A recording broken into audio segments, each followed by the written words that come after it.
everyone! Today we're going to look at an artist named Wassily Kandinsky. Kandinsky created this painting.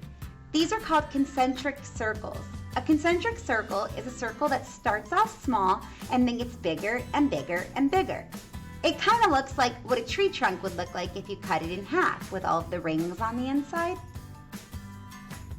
Kandinsky is called the father of abstract painting. This is a picture of what Kandinsky would have looked like back in his time, and behind him is one of his paintings. He wasn't always an artist though. At first he was a lawyer. He saw paintings of Claude Monet one day, the paintings that you see right here, and it made him want to be an artist himself.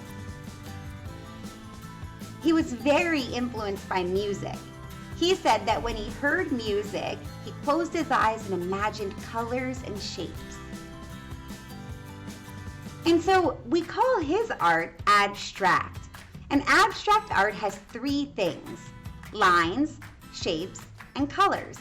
And in both of these pictures right here from Kandinsky, we see those three things. We see different lines, straight lines, and curved lines, and wavy lines. We see different shapes like circles and triangles and squares. And of course, we see lots of color. For our project, we're going to create Kandinsky trees. So our trees are going to look like they were made by Kandinsky with concentric circles instead of leaves. But before we start, I want to take a look at colors, because some of our colors are called warm colors and some of them are called cool colors. Colors like yellow, orange, and red that remind us of the sun or spicy peppers or fire are called warm colors. And colors like green, blue, and purple are called cool colors, because those colors might remind us of cold water or a cool night sky.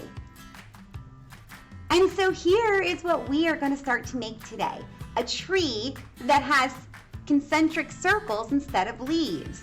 And today we're going to be working on the background, the sky and the ground that we see behind our tree. So let's get started.